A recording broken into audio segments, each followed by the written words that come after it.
This podcast is a member of the Place to Be Nation family. Visit us at placetobenation.com, the only place to be in your pop culture world.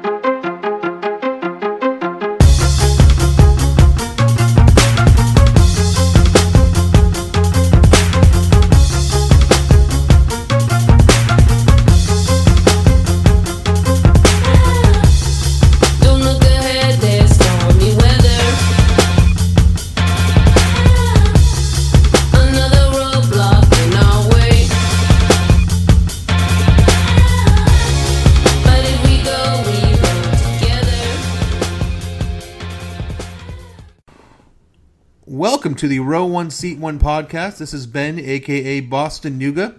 We have a fun show this week. We have Dan Scotti from Pizza Party Wrestling on. I want to talk a little bit about my week. I went up to Bizarro Lucha in Indianapolis. That was about six and a half hours each way. I think I'm learning my lesson, guys. These long trips, making them by myself, are just a little prohibitive. I don't sleep well in hotels, and I think that was a lot of the problem too. So it turned into what was a 12-hour trip turned into like an 18-hour trip because I just couldn't sleep. But the show itself, if you guys are in the Indianapolis area, Bizarro Lucha is a really, really, really fun time. I made the analogy that if Southern Underground Pro is like going to a show run by the kids of the punk and hardcore table, Bizarro Lucha is going to a show put on by the kids of the comic book table, and both of those shows are super cool. And it just was a really fun time. I met Mike Quackenbush, which is, should be on everyone's bucket list. He had a really, really fun match with Billy Rock, who has trained all of your favorite wrestlers, if Mike Quackenbush hasn't trained all of your favorite wrestlers. So between the two of them, they've trained literally dozens upon dozens of all of your favorite wrestlers. So it was like a 400 level class in just like grapple fuck, basically. It was a fantastic match. Some crazy matches out there, just a lot of fun. Indianapolis is a fun city. Really cool crew out there too. The people in the Midwestern, scene are just, if they talk about Midwestern hospitality, but it really is true. Everyone there was so chill and so much fun and just good people. So if you are in Indianapolis, get a chance to go to a Bizarro show. I talk about Southern Underground Pro. It's a really similar vibe. It may even be a little more, gaga fun than Southern Underground Pro. Really get a chance to go to Bizarro Lucha because it is an absolute blast. But this week we have Dan Scotti on. Dan, sorry for the filibuster, but you also run a very, very fun show yourself, don't you, my friend? Thanks. Yeah. I run Pizza Party Wrestling to be named in that company with Southern Underground Pro and Bizarro Lucha is pretty cool, especially like in our infant stages here. But yeah, I really appreciate it. I'm glad you were at our first show too. You run a literal party. Yeah. There's pizza, there's partying, and there's wrestling. So it's a good time. Yeah, I found out about you guys. You guys ran your first show WrestleMania weekend, and we'll get to that in a little bit. But you have a kind of an interesting background in wrestling. I always ask this question, but what gave you the bug in professional wrestling? What made you fall in love? I love telling this story to people because when I was watching wrestling for the first time, I never thought that this would be a story I'd get to tell people. But I had never really seen wrestling. The extent to which I knew about pro wrestling up until 2006 was that Stone Cold was on ice cream bars and that they used steel chairs sometimes.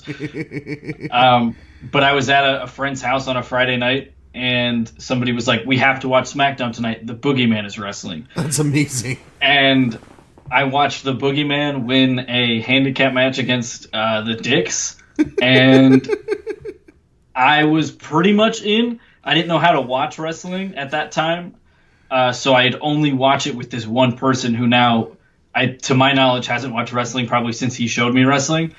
But I watched a Saturday Night's Main Event where Stone Cold had a beer drinking competition against JBL, and I saw Mick Foley do stuff, and then I was hooked. I threw on the Raw after WrestleMania 22, and my parents were really disappointed that was what I chose to put on, but here I am 13 years later. So the Boogeyman made you fall in love with wrestling? Yeah. You're a direct descendant of the Boogeyman and the Dicks. Yeah, and it's really weird that was what pulled me in, but at the same time, if you know what kind of wrestling I like, it makes a lot of sense. Now you went from there basically to, and I'm fast forwarding, but did you want to do wrestling at that point, or I mean, Pretty much. where did your progression go from there? Pretty much the minute I saw wrestling, I wanted to do wrestling. It felt like it was like a key unlocking for myself, because I never knew where or what I wanted to do or be. And then I saw wrestling, and I was like, this is the only thing I could do. And if you watch my college trajectory, I changed my major a whole bunch of times and ended up finishing and getting out. But really, like, at the end of the day, I think in the back of my mind, it was like, okay, but how do I get to wrestling? So at what point did you start, because we all had those times where we start messing around in the backyard and, we all start playing with our friends and stuff like that. No, first of all, like, did you say 2006, did you catch on to it late, or are you just very young? I'm 25, so I guess sure. It's around the time people like 12, 13 is when people start really getting into it. That was what it was for me. I didn't have my parents. I was 3, but I'm weird. You're a second generation fan though, right? Yeah. So I didn't have that. In fact, I had whatever the opposite of that is, and so I started doing backyard stuff with friends that was like absolutely the worst thing you could possibly ever see. In like 2007, and instead of finding indie wrestling, I found other backyard wrestling on YouTube, and like started following this thing called the Backyard Wrestling Link that probably a ton of your favorite wrestlers were a part of, and just like they had like a forum, and I lurked the forum like it was nobody's business, and I watched these music videos that these guys made like over and over and over again, and like to the point where like I talk to a lot of my friends now, and they're talking about like 2005, 2006 Ring of Honor, and I'm like, oh yeah, but I was watching all this backyard wrestling because there's media from people all over the world. There's tons of like small things all over the world, but everything sort of intersected through the internet. So I had access to all this content that I just poured over for like years. Yeah, Tony Deppen talked a little bit about it on the show a few weeks ago, where he just basically said, him and Dan McCabe and Alex Zane and basically everyone you've ever heard of was part of this backyard wrestling link, and Drew Cordero was the major domo of it basically, and they had shows all over the East Coast and all over the world, and Australia and Canada and all this sort of stuff. Now, you're discovering this in 2006, 2007. Are you going to the shows? No, I didn't. I wasn't like. There was no way I was going to be able to get to anything like that. I mean, it was all around me, but no way I could have said to my parents at that time, "Hey, I'm going to go do this wrestling thing." And it wasn't until like 2011 that I guess it might have been a little bit earlier. I started talking to Matt DeMorist online here and there, and eventually.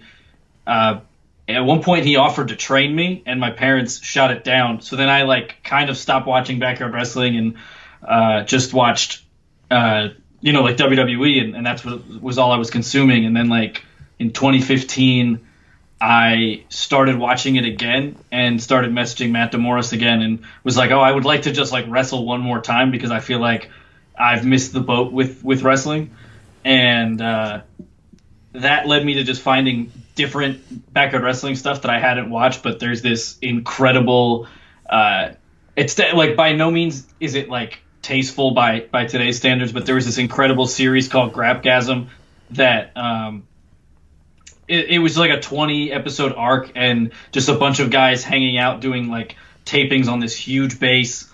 So it wasn't a ring, it was just like tires and mattresses and, it's amazing. But like it was super springy, and they do all this crazy stuff. And then they also did this other shows called NYE, the New York Extravaganza, which is like the spiritual successor to what Drew ran called BYE.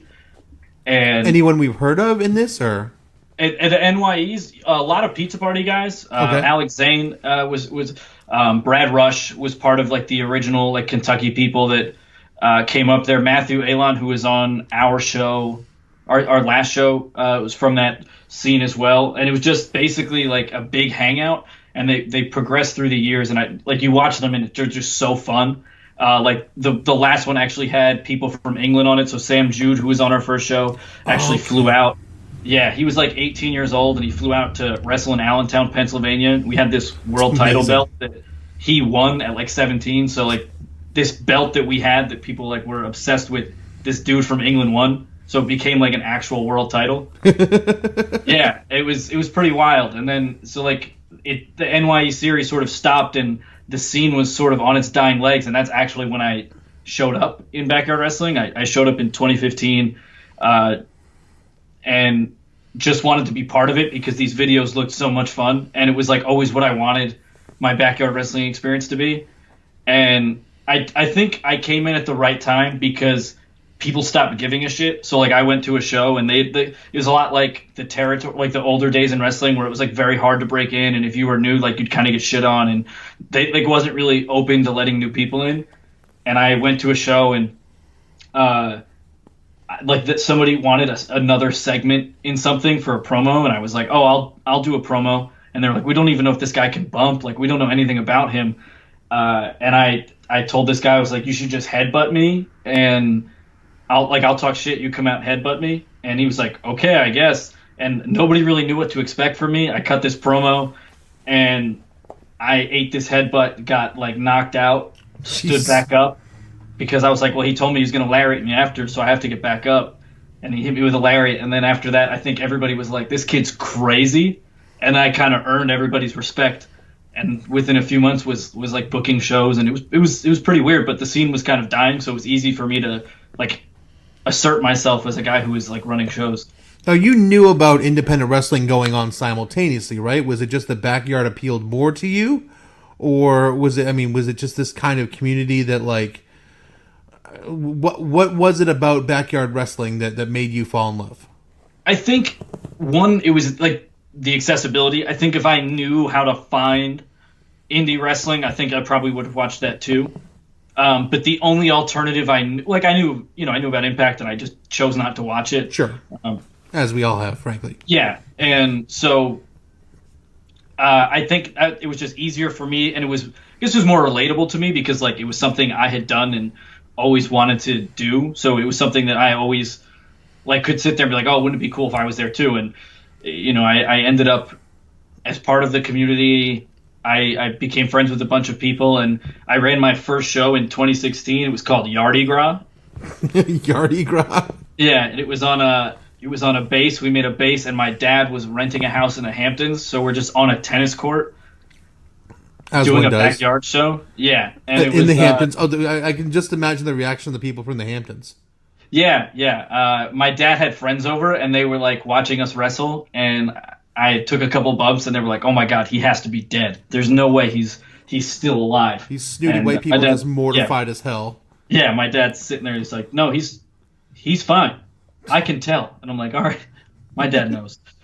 So, yeah, that's and then the scene kind of died, and I'd always said that it would have been stupid of us to have not all had this chemistry together and all have like done crazy shit with one another, and for the world to not see it. Like there's no reason why we couldn't all just regroup at a professional level and do sort of exactly what we were doing before, but turn up the intensity a little bit and, get serious about it and see where we could take it. So was that the genesis of Pizza Party, or how many backyard shows did you run? I don't even know. It got to a point where like people just sort of asked me to help them run their shows. There were things called like super shows, and then there were like, I guess we call them like home feds is what they were. Like while I was still there, like each state sort of had like one or two places where people would go wrestle, and like that was sort of on a monthly basis. And then like 3-4 times a year there was a super show where like people from England were coming out, people from Kentucky, sometimes the Canadian guys would come down. So there was always like big shows that were like 3 days long with like 15 matches every day, pretty much from like noon to midnight, just people wrestling. That's amazing. Yeah, and the monthly stuff, like I would help out with other people because like I think I just cared like a shit ton about putting matches together and booking stuff, and I think people saw it and were like, well, if he gives a shit, I don't have to. So I think that's how I sort of just ended up booking everywhere while the scene was dying.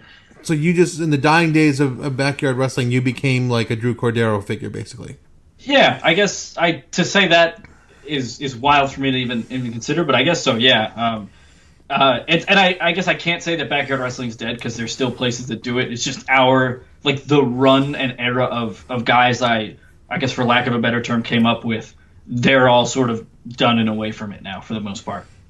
And you're in Jersey, so like, are you there? Jersey was a pretty fertile ground for a long time for independents. Are you aware of these independents? Are you going to independents simultaneously? Are you aware of the indie guys? Because I mean, like, you know, Ring of Honor's running Jersey and New York all the time. You know, CCW's around there all the time. There's all sorts of Jersey All Pros around all the time. Are these not even on your radar, or are you just so dedicated to backyard that it's just like, this is my world? Jersey All Pro definitely was on my radar. It's not something I ever got to go to because for the most part of my like early wrestling fandom, I had like it was enough for me to get my parents to take me to a WWE show, so it was hard for me to say like, "Hey, go." Fat Frank's running this show. Come, let me go. Yeah, I think WWE ran New Jersey so many times, or like New York, so that like there was always a way for me to get to like a show a year, and for me like that was always good. Because and even now, like I went to WrestleMania this year, and I've sort of told myself I don't think I could go back to like a big arena show like that ever again. Like it's just too big. There's like the ring is so far away, and I guess now that I've gotten a taste of like independent wrestling, it's hard for me to want to go sit so far away from what's happening. That makes sense. I think that intimacy is, and I guess maybe that's what about backyard wrestling I liked is that it was so like, you know, there you couldn't be 30 rows back. You're literally right on top of everything that's happening. Now, who are some of the now you said you took a headbutt and you cut a promo and stuff like that. Did you have a character? Yeah, I guess my character, like where I thought I was gonna end up when I started doing it and to where I ended up when I like stopped doing it was very different from what I could have imagined. I always liked being a heel, or like the idea of being a heel. So I wanted to just be this dastardly heel manager type, I guess. And I ended up sort of becoming a comedy wrestler out of it, and it was a lot of fun to do because I got to a point where I could like go to a 3-day super show and I could wrestle 3 matches and I could take 3 bumps, but do things that, you know, like made people laugh, and that was a ton of fun. These 3-day super show. I mean, this just like fascinates. This sounds like absolute heaven. Sounds like absolute heaven. It was always heaven going in, and by day 3, you were like, okay, we don't need to have 12 matches today. Like I usually, by the time I left a super show, was like, okay, it's a good thing there's not another one for like 6 months because I need a break. Well, I'm the type of sicko who like every mania year I'm just like, okay, I'm going to 4 shows this day, 5 shows this day. You know, we're gonna do this, even though like my body is telling me like you can't handle this. Like I just spend the next month regretting it like profusely. I didn't go to enough shows Mania week. I really wanted to go to more, but my job, I just started a job at that time, and I was not going to get the time that I needed to go do all those shows. So I really I went to Interspecies and the first Pizza Party show, and that was the only 2, and WrestleMania. But I really wanted to go to a lot more, but it just time wasn't on my side. Are you coming this year? I plan to. I'd Nice. like to. I probably won't even go to WrestleMania. I'll probably just come do Tampa, do some indie shows, and go to Disney after while I'm down there. Cool. Yeah. So anyway, I'm getting off track here. So you decide at a certain point that you said you wanted to bring it to the masses. Yeah. This always interests me. Yeah, I don't think I ever knew when I thought masses what masses would be. I knew I wanted to do it, and I knew we could do something cool. And our original entry point was actually going to be through a mockumentary, and there's still plans to do this mockumentary. It was, So we were gonna. I won't go too much into the story because the story is going to unfold. But we came with this idea for a mockumentary, and we were gonna kind of allow it to create all of these crazy characters, and we were gonna, sort of post it on YouTube and do.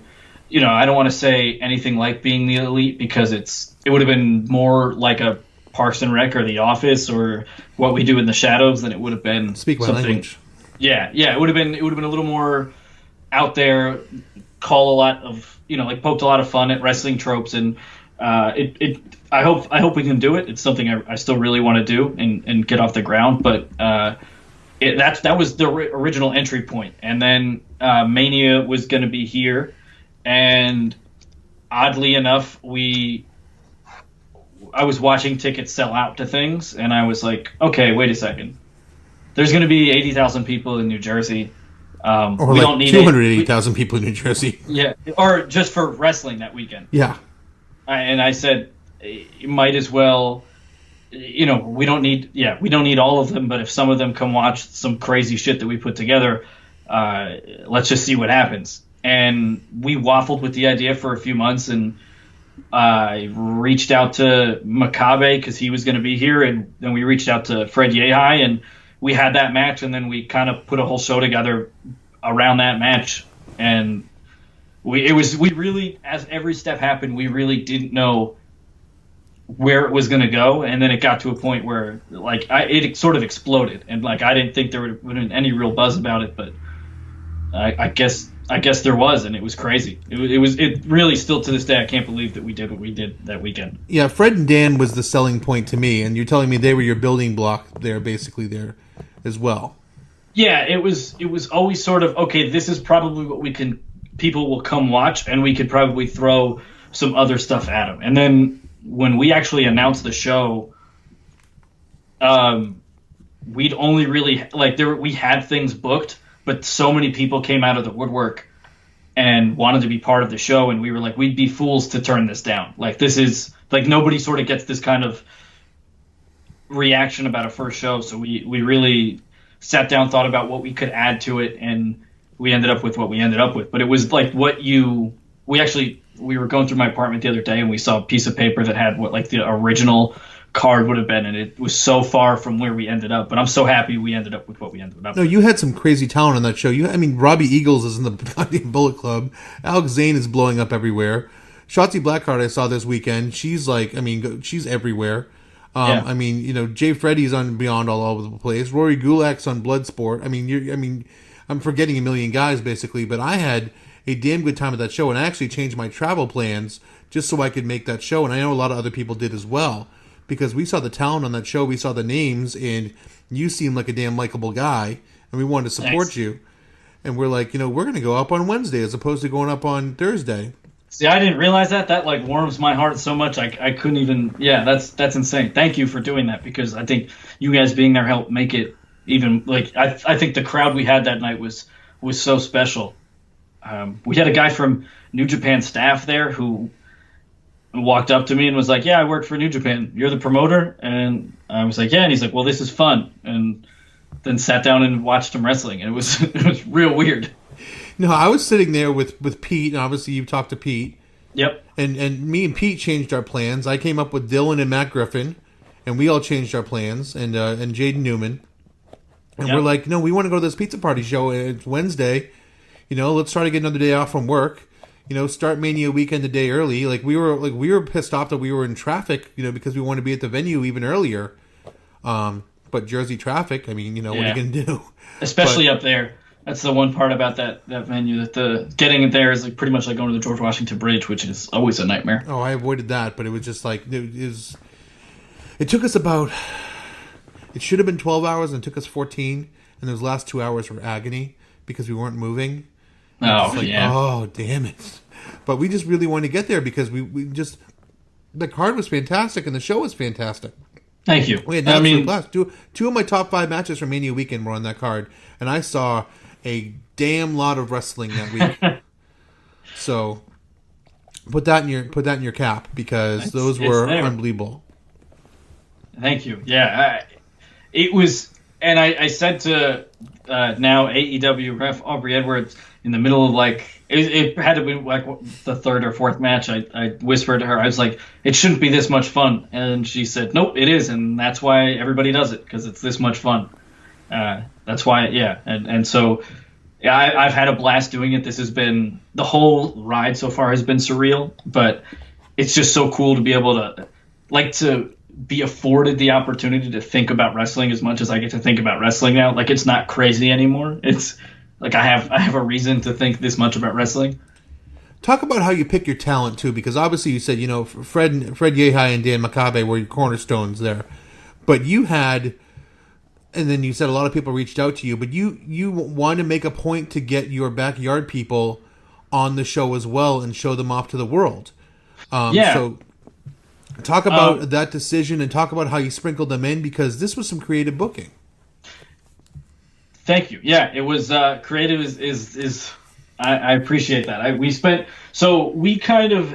We knew when we started putting the show together in like December, sort of what we wanted to do and who we wanted to showcase. And basically, a lot of the guys you see that are from the yard are guys that, and there's more of them out there too. These are just the ones I was able to get my hands on at this time. But they're the guys who I always knew could do something special or offered something unique that I knew hadn't been seen in wrestling before.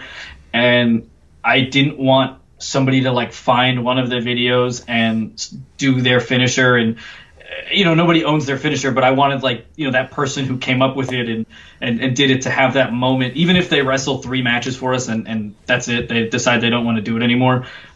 Just to give them that opportunity to say that, hey, I got to do it, and I get to do it in front of people who like paid to see it, and I got to really show why I love wrestling. And so that's part of it. But the other thing is we kind of look for a balance.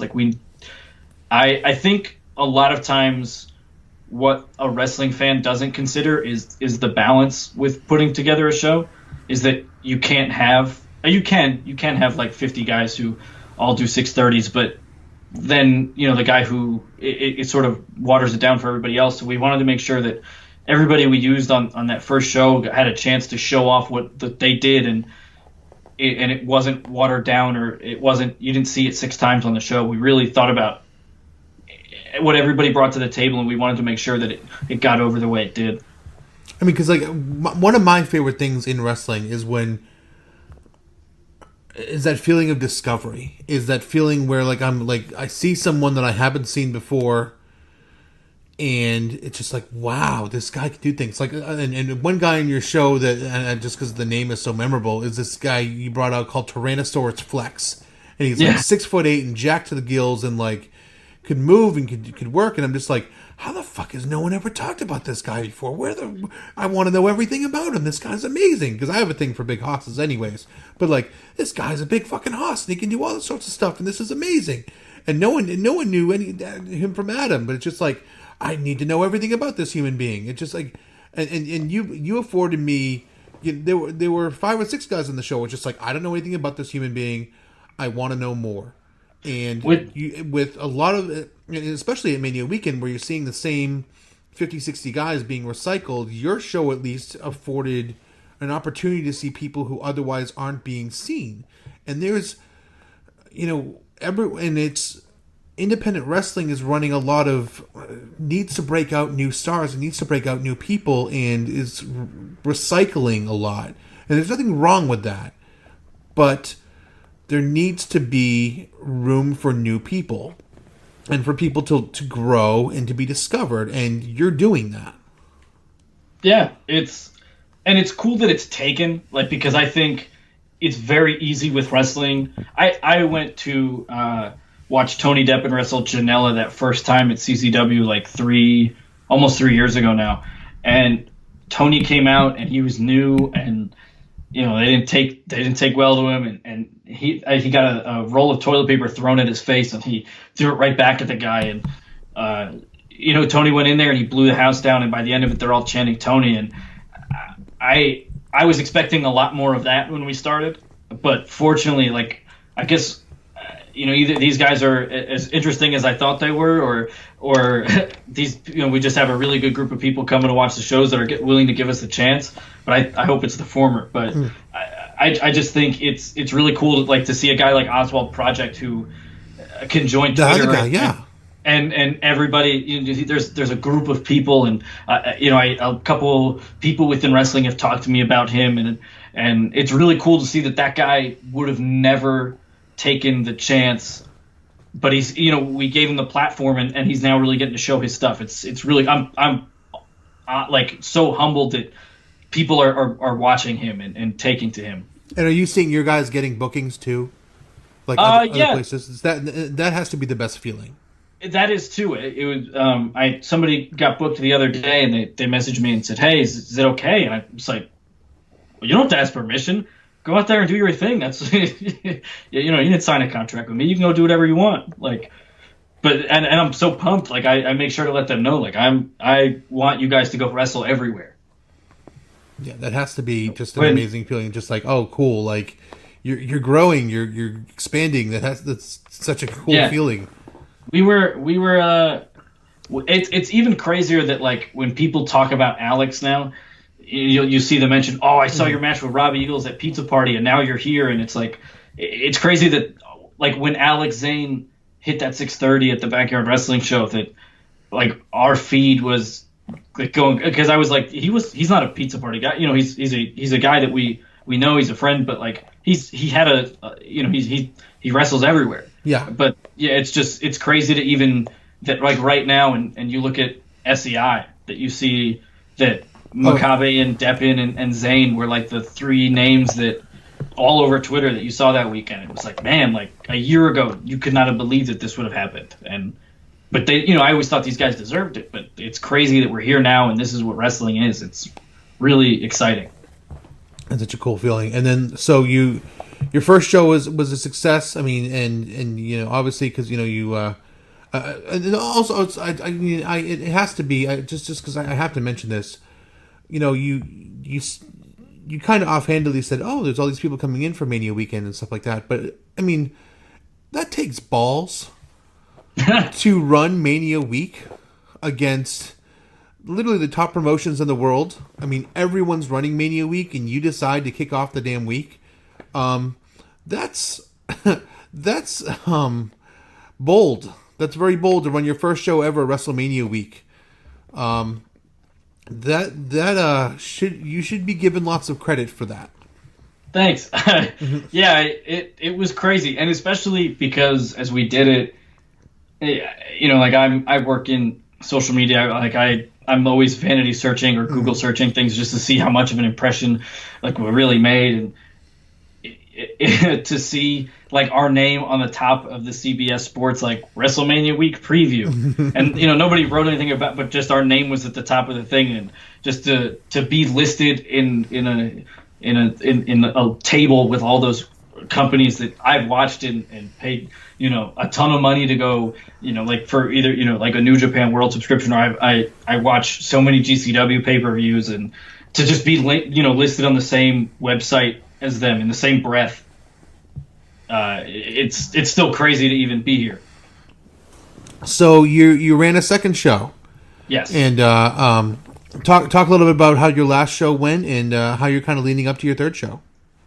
So the first show we were fortunate enough to have Matt Griffin sort of help me work through a lot of the production stuff. So I took a lot of what Matt taught me going into the second show, and the second show, we always knew it was going to be a little harder to draw because a lot of the people that came in for that first show were from all over the place. Like I had a guy tell me at the first show, he was from Vegas. He was like, if I lived closer, I'd come to every show. Oh, I'm the same way. It's Mania Week's such an anomaly. Like, and I wish I could be at every show, and I want to come up there, but it's just the distance is so prohibitive that I want to support you so bad, but you live 14 hours away. Yeah, I will definitely watch it on WTV and a half.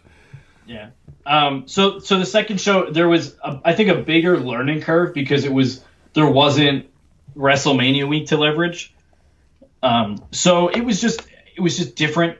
It was a very different experience, and I think I didn't prepare myself enough for it. I'm still happy with how the show came out, but like we wrapped on show 2, and immediately we're like, okay, like now we know for show 3. And it's all part of growing. Like we tell ourselves, every week in like our sort of creative thread that we have going, we talk about how you're like, okay, this we should have done this better, but we're learning from it. But with Camp Moonsault, I'm really happy with how it came out. We sort of got to keep the theme going of like sort of crazy yard interactions. We had Craig Mitchell and Matt Nixon in there, and that was really cool to be able to like bring them in as part of it. And we had all of the Kentucky guys who were part of that original NYE, and Brad, Alex, and Matthew Alon. And so it was cool to just sort of have that crossover affair with everybody. And we've got to bring in guys like O'Shea and Still Life and Sean Henderson. So it was cool to just continue to really show 1A, honestly. I mean, if you think about it, it's really your kind of your true launch as a promotion. Yeah. This is what we can really do as a promotion. That was our all-star game. Now look at what we can do when it's just us. Yeah, and it was a fun show, and even less people in the building, and it's always a thing you worry about.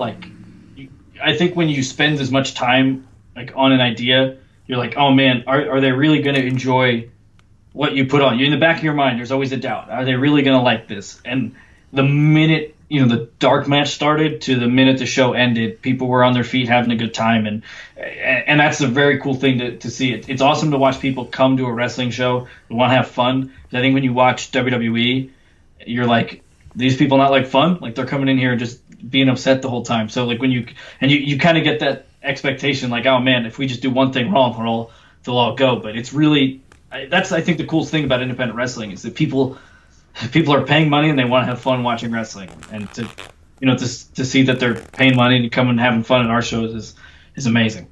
And do you think your crowd sort of knows too, this is a promotion getting off the ground, we're going to let them work out the kinks a little bit, or are they demanding, how was that crowd? Because I can see it on IWTV, but how was the vibe in the building? It was, people were, we actually, the sound blew out at one point during the show, and everybody sort of stayed with us and understood. It was just, we were working in an old building and the sound shit out, and in the middle, it was the second to last match on the show, and the sound shit out, and we just we tried to get it back on for a minute and a half, and then I said, fuck it, I'll just project my voice, and I think it was actually louder than the PA system when I projected the voice. So, but I think people are definitely willing to accept what it is. Especially, I was worried that people would be a little upset after we ran the sort of all-star show and came back and didn't bring as many names. But, fortunately, everybody who was there had a great time, and I try to do my best and really talk to people who are sitting there as I'm watching the show with them, as I once I roll out of the ring, and I make sure that everything is good, behind the scenes is rolling well. I'll stand out there and watch the match, and I'll pace around, and I'll just sort of talk to people while they're watching it, because I want to just make sure that everybody's having a good time, and everybody seems like they're enjoying it. So it's good that they're willing to give us a chance, but it's also good that they're seem to be genuinely enjoying it. So you have a show coming up at the end of September. Yes. Talk about your planning going into this show. What have you learned from your first two shows going in? What names are you bringing in? How have you course corrected, and how have you stayed the course? I think so. For course correction, if we can start with all the boring stuff first. With course correction, we just made sure that we were on the ball with everything. I think a lot of stuff with Camp Moonsault kind of went down to the wire for us. And it was just a matter of just we'll figure it out. And this time out, a lot of those things were sorted as soon as they could be sorted. Even with we're bringing in more merch this show. We're bringing on dope, by the way. Thank you. We had it made it's been on Pro Wrestling Tees forever, but we thought more people would go towards the other one since it had the date on it. So we have those. We printed those first at the first show, and now we have these. And I think people are gonna hopefully buy them up. I love it. I can't wait for mine to come in, because I'll be rocking it all the time. But yeah, so just those production things, and I think one thing that we really been working on is communicating with the whole team. There's a lot of I think sometimes as the ring announcer and promoter, there's a lot of things I know that are going to happen that when I get put in the ring, not necessarily everybody else around might not know it as well as I do. So I'm making sure that everybody on the team kind of knows all the beats of the show, so that when it comes, if I'm doing commentary, if I'm doing this, if I'm doing that everybody else on the team is ready to step in and fill holes if there's a hole. Go. Sorry. Oh, no, go ahead. So what have you kind of kept, what have you kind of kept the same, even from 1 and 2?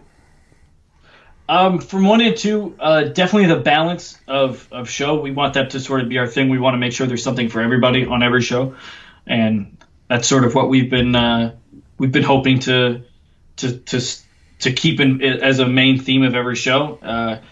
With this show, we're continuing to bring in some pretty cool people. I mean, it's an honor that Mike Quackenbush wants to be part of Pizza Party Wrestling, especially at only our 3rd show. So he's sort of the big anchor of this next show, and we reached out to him at around the time he started his 25th year celebration, and we were lucky enough to work something out. And it wasn't supposed to be at the Wrestle Factory originally, but things sort of worked itself out that way, and it's even crazier that we're going to be running out of the Wrestle Factory for our 3rd show, but I'm really excited to do it, and I think a lot of people are going to come in, and it's going to be like a really, really fun time.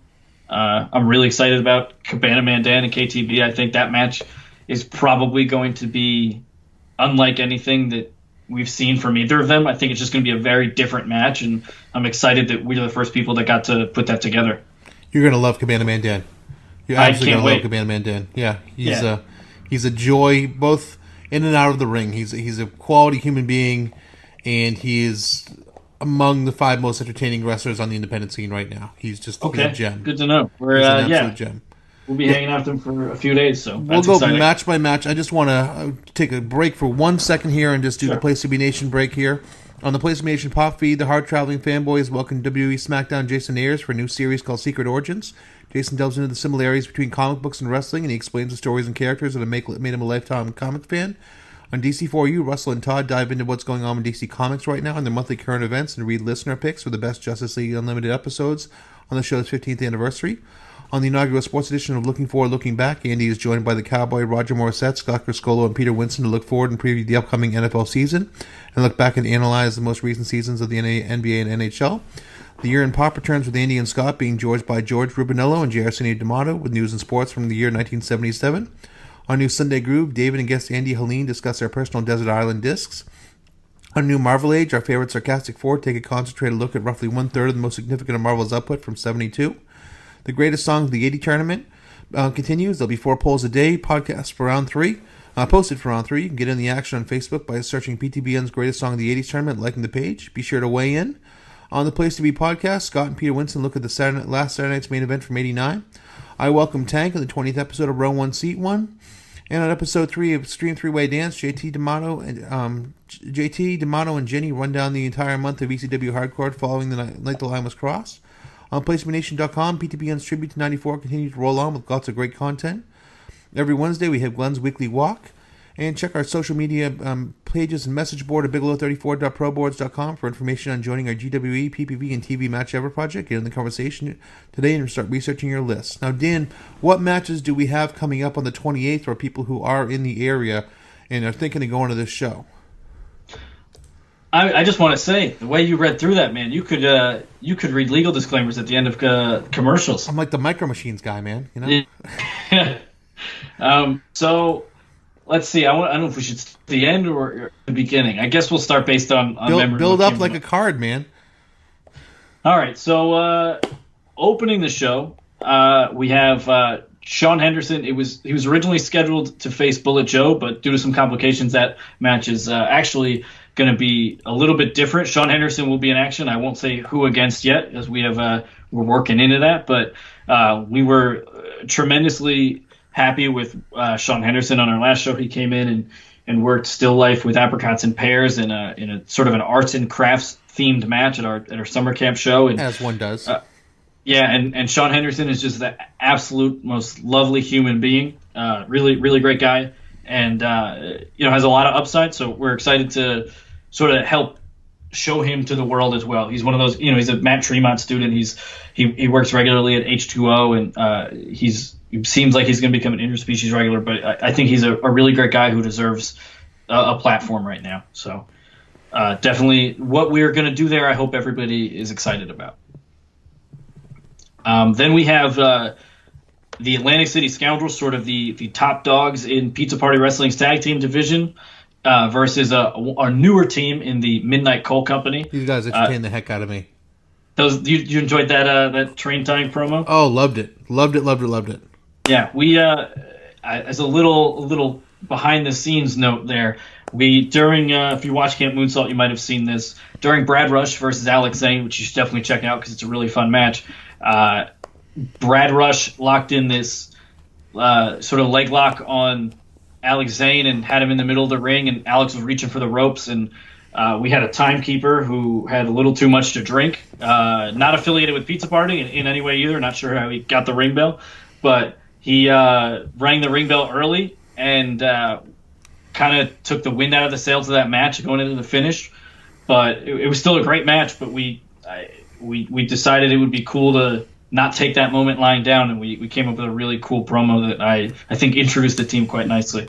The promo was great, and Brad Rush is a gem as far as promos too.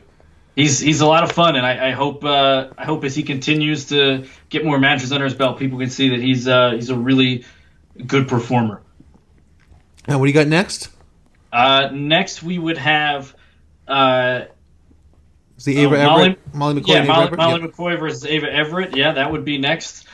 Two newer wrestlers. It's actually the first ever women's match in Pizza Party. We've done a lot of intergender, but with the show we thought it'd be fun. They're, the two young ladies who Ava Everett's a Platinum Honey, right?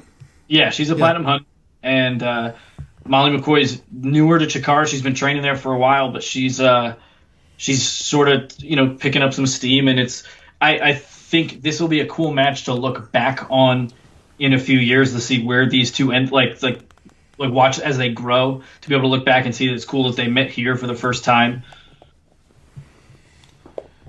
And then next I see on here you have Anthony Green and Alex Zane. Have they wrestled before? They have not. Well, I guess technically they were in the Feast ladder match at American Rana. So I don't know how much they locked horns, but they were in that multi-person match together.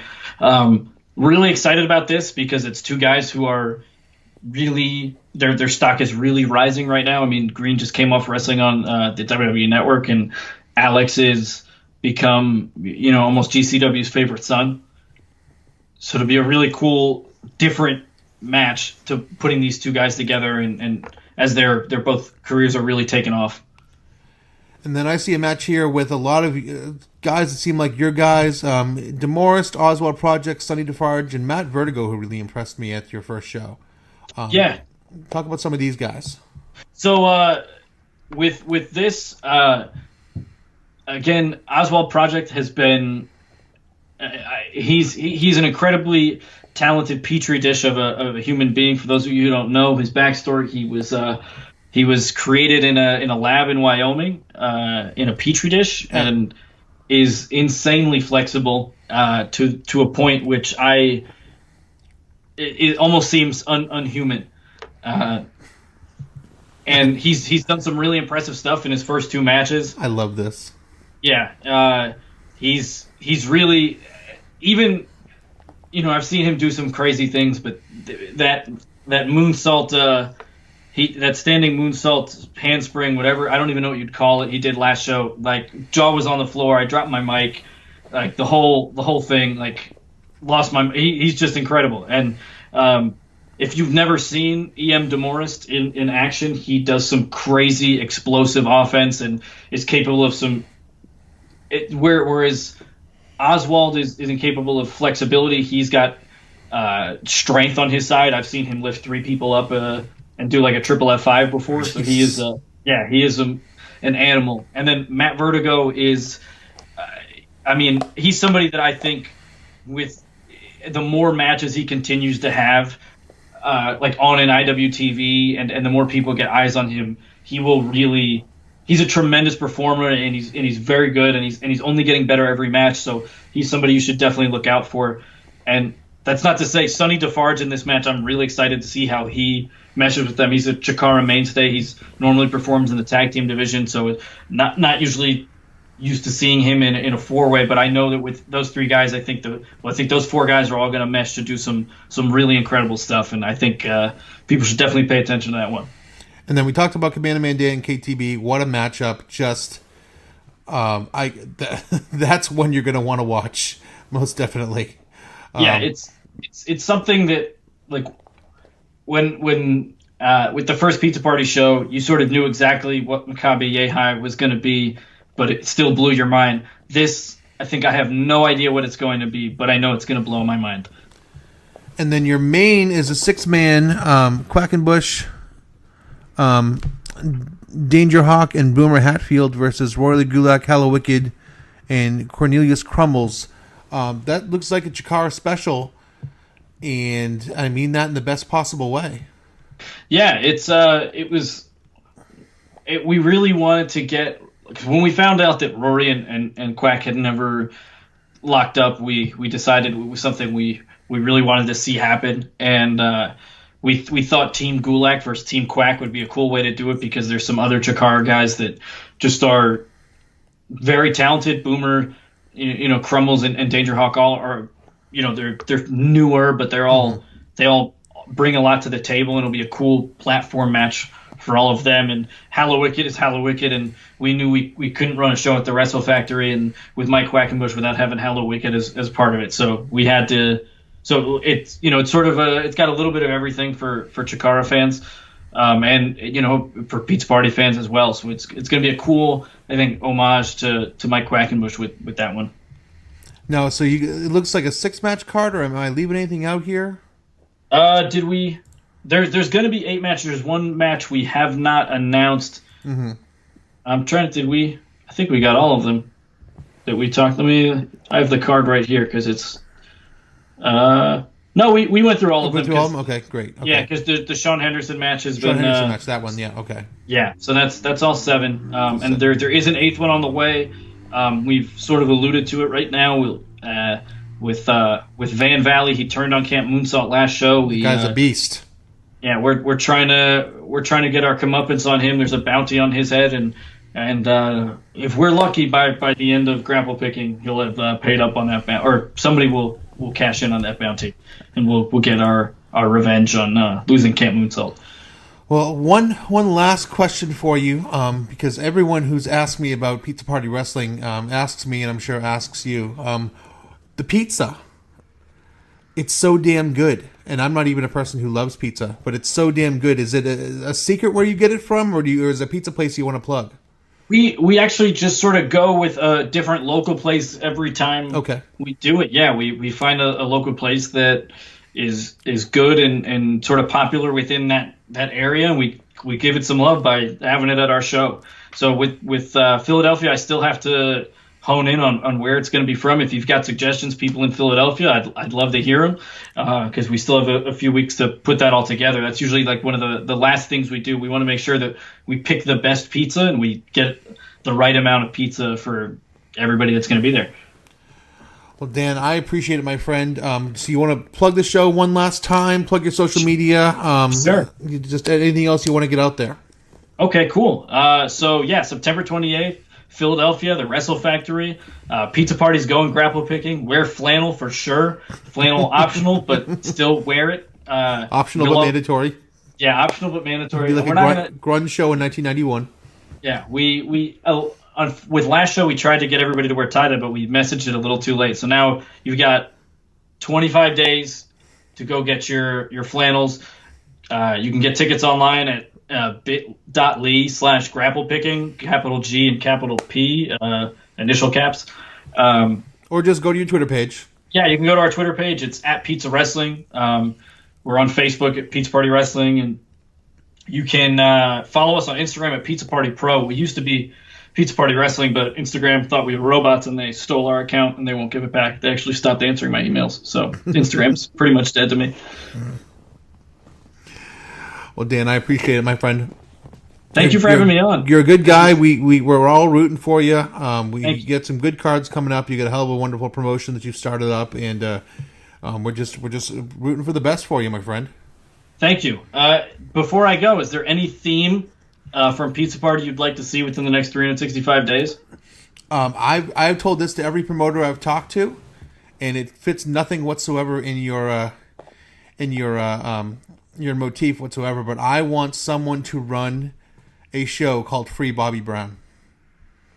I will talk to the team and we'll see if there's a way we can incorporate a pizza party around. And you'll roundly reject it. I understand. I get it. I'm offering a crisp $50 bill to anyone who runs a show called Free Bobby Brown.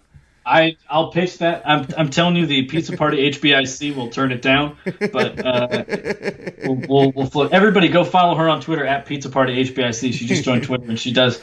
If I have to say one more thank you or plug, it's to her. She puts up with so much of my shit while we put these shows together, and she listens to hours on end about me talk about pro wrestling. And she does a great job with the themes, party hats and streamers and balloons and macaroni necklaces and all that shit. So she's incredible. So go give her a follow too. Yeah, you guys had party hats. You guys had, it was a true party atmosphere. I didn't think people were going to wear them, but it was like, let's just give them the option, and everybody had their hat on it. That was so fucking cool. I wore a hat on top of my hat. I was that in the thing. It's awesome. It was fun, man. It was a lot of fun. You guys put on a fun show. Well, Dan, thank you so much. You're a true friend, and we'll definitely, if I don't get up there, we will hopefully see you at Mania Weekend. That would be incredible. I hope that happens, but that's up to the WrestleMania Weekend gods to decide that one. Definitely. All right, my friend. I'll see you soon. See ya.